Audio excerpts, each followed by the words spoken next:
원장님, 저 밥 먹고 매일 1시간씩 걷는데 왜 혈당이 안 떨어질까요? 또는 혈당 내리려고 심장이 터지게 뛰었는데 오히려 혈당이 올랐어요 하시는 분들도 계시죠. 혈당을 낮추려고 운동했는데 혈당이 오히려 오르니 너무 당황스러우셨겠죠. 운동을 했는데 오히려 혈당이 오르는 경우에 대해서 오늘 영상에서 자세히 설명드리겠습니다.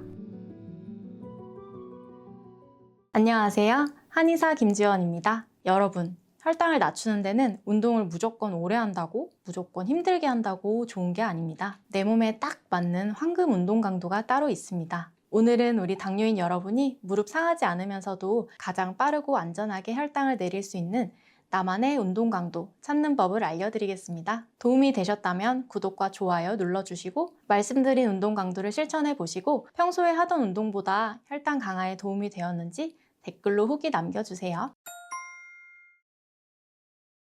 운동을 너무 약하게 하면 당연히 포도당이 덜 타겠죠. 하지만 반대로 오늘 내가 이 당을 다 태워버리겠다 하고 헉헉대며 고강도로 운동하면 어떻게 될까요? 우리 몸은 이걸 위기 상황으로 인식합니다. 교감신경이 흥분하고 코티솔이나 아드레날린 같은 스트레스 호르몬이 분비되죠. 그럼 간에서 우리 주인님이 지금 도망쳐야 하나 봐, 에너지가 더 필요해 하고 저장해뒀던 당을 혈액 속으로 마구 뿜어냅니다. 운동을 했는데 오히려 혈당이 스파이크를 치거나 오히려 저혈당으로 빠지는 이유가 바로 이겁니다. 그래서 우리는 스트레스 호르몬은 자극하지 않으면서 근육이 포도당을 제일 맛있게 쏙쏙 빼먹는 강도, 즉 존2 강도를 찾아야 합니다. 존2 운동은 무엇일까요? 최대 심박수의 60에서 70% 수준으로 하는 중저강도의 운동을 의미합니다. 중저강도인 만큼 해당 강도로 30분 이상 지속적으로 운동해 주시는 것이 좋습니다. 그럼 이 존2 강도를 어떻게 찾느냐? 우선 최대 심박수를 계산할 건데요. 220에서 내 만 나이를 뺍니다. 그 최대 심박수의 60에서 70% 강도를 의미하므로 그 숫자에서 0.6, 0.7을 곱하면 됩니다. 헷갈리거나 계산하기 어려우신 분들은 댓글에 나이 남겨주세요. 존2 심박수 대신 계산해 드릴게요.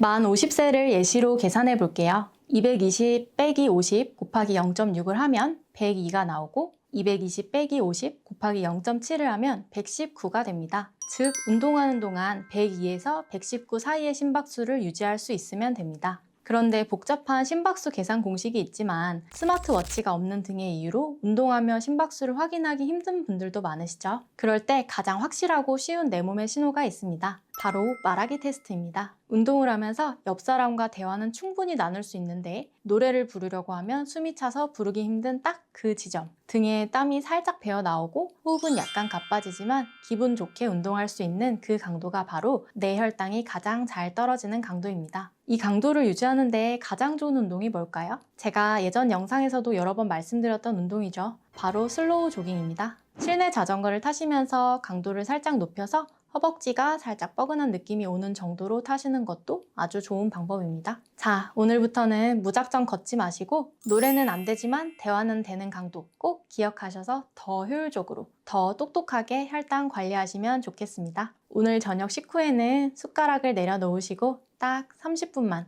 존2 강도로 운동해보시면 어떨까요?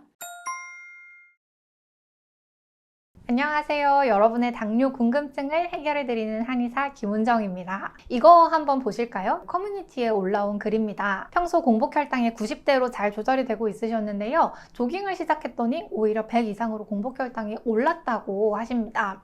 혈당을 낮추려고 운동했는데 혈당이 오히려 오르니 너무 당황스러우셨겠죠. 운동을 했는데 오히려 혈당이 오르는 경우에 대해서 오늘 영상에서 자세히 설명드리겠습니다. 자, 운동을 한 다음 오히려 혈당이 오르는 이유는 뭘까요? 첫 번째로 스트레스 반응입니다. 운동은 신체에 일시적인 스트레스를 줘서 코티솔이라는 스트레스 호르몬이 분비됩니다.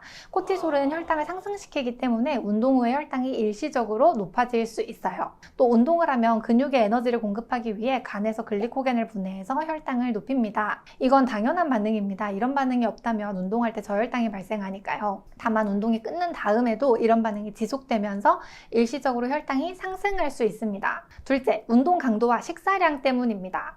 운동 강도도 혈당에 영향을 많이 줍니다. 고강도 운동 직후에는 혈당이 더 오르는 현상이 흔합니다. 혈당이 많이 상승한다면 운동 강도를 약간 낮추시는 것이 좋습니다. 그리고 운동 후에 자연스럽게 식욕이 생기고 식사량이 늘어나면서 혈당이 높아지는 경우도 많습니다. 운동 후에 식사량이 더 늘지는 않았는지 꼼꼼히 체크해 보시는 것이 좋겠습니다. 세 번째, 소모기 현상 때문입니다. 운동 후 혈당이 낮아져 새벽에 저혈당이 발생하고 이에 대한 반작용으로 혈당이 높아지는 경우가 있습니다. 이런 현상을 소모기 현상이라고 하는데요. 일단 소모기 현상인지 파악하려면 새벽에 저혈당이 발생하는지를 확인해 보아야 합니다.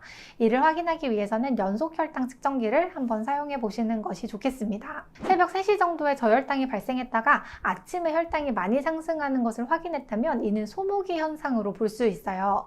만약 당뇨약 등을 먹는 경우에는 주치의와 상의해서 저녁 당뇨약 용량을 줄이시는 것이 좋고요. 당뇨약을 먹지 않는데 이런 증상이 나타난 경우 저녁 운동량을 줄이는 것을 추천드립니다. 소모기 현상이 아니고 식사량이 늘어난 것도 아닌데 운동 후 혈당이 상승하는 증상은 몸이 운동에 적응하기 시작하면 다시 안정되는 경우가 많기 때문에 조금 지켜보는 것이 좋습니다. 그러나 3개월 이상 지속된다면 이는 간이 건강하지 않다는 증거일 수 있습니다. 이런 경우에는 한의원에서 치료를 받으시는 것을 추천드려요. 간이 안 좋으신 분들에게 또 흔하게 나타나는 증상으로는 운동을 해서 피곤한데도 잠이 잘 오지 않거나 자도 개운하지 않은 증상, 또 손톱에 세로줄이 나타나는 증상, 다리에 쥐나 저림이 자주 생기는 증상 등이 있습니다. 이런 증상이 있는 분들은 늦기 전에 한의학적인 당뇨와 간 치료를 시작하시면 좋겠습니다. 오늘의 영상 3줄로 요약해 드릴게요. 운동 후에 오히려 혈당이 오르는 경우가 있다. 소모기 현상, 식사량의 증가, 스트레스 등이 원인일 수 있으나 3개월 이상 지속되는 경우에는 한의학적 치료가 필요하다. 오늘 말씀드린 내용 외에도 당뇨 관리의 노하우가 담긴 당뇨 편지를 무료로 보내드리고 있습니다. 신청하시는 모든 분께 무료로 보내드리니 꼭 신청하세요. 1877-8125로 전화하셔도 되고요. 아래 고정 댓글에 적힌 링크를 통해 신청하셔도 됩니다. 당뇨스쿨이 한의학으로 여러분의 당뇨 졸업까지 함께하겠습니다. 감사합니다.